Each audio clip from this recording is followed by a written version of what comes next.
waxaan ugu horeyn doonayaa inaan idinka mahadceliyo kasoo qaybgalka aad ka soo qayb gasheen shirkan aad iyo aad muhiimka u ah oo ah shirka wada tashiga oo qareemida ansixinta sharciyeedka dambiyada jinsiga si aad la socotaan sharcigani waxaa la bilaabay diyaarintiisa sanadkii 2014 xilligaas oo hay-adaha maxalliga ah ay soo gudbiyeen kiisas badan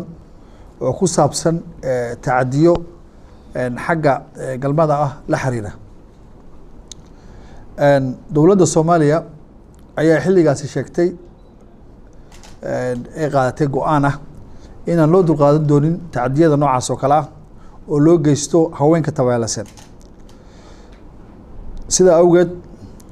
waxaa go'aan lagu gaaray in la soo saari doono go'aano aad iyo aad u adag oo laga hortegayo tacadiga jinsiga gaar ahaan kufsiga wasaaradda haweenka iyo horumarinta xuquuqul insaanka oo dowladda uga wakiila ilaalinta xuquuqda haweenka ayaa xilligaasi qaaday tallaabooyin wada tashi ah oo ay la sameysay bulshada qaybaheeda kala duwan iyadoo looga wada hadlay baahida loo qabo in dalka laga dhaqangeliyo sharciyada mamnuucaya dambiyada jinsiga si loo ilaaliyo xuquuqda asaasiga ah ee qofka muwaadinka ah gaar ahaan haweenka oo aad iyo aad ugu nugul tacadiyada noocaas oo kale ah sharcigan wuxuu soo maray heerar kala duwan oo ay wasaaraddu wada tashiyo badan saan u sheegay ay la yeelatay qeybaha kala duwan ee bulshada ha noqoto culamaa diinka odayaasha dhaqanka haweenka mas-uuliyiinta dowladda qeybaheeda kala duwan iyo maamul goboleedyadaba intuba sharcigan wuxuu daryeelayaa xuquuqda asaasiga ee dadka nugul sida haweenka iyo caruurta iyo dadka naafada ah oo laga dhowrayo tacadiyada noocyada kala duwan wuxuuna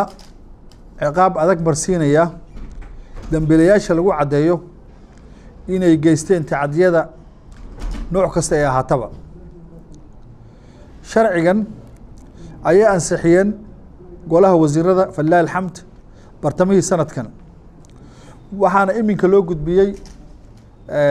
muxuu ah golaha baarlamaanka iyadoo haatan aan u fadhino inagoo kaashanayna xildhibaanadana sharafta leh oo maantana la jooga si ay ugu qareemaan ansixinta sharcigan biidni illaahi tacaala kadibna aan rajeynayno in loo gudbiyo aqalka sare oo iyaguna aan rajeynayno inay gacan naga siin doonaan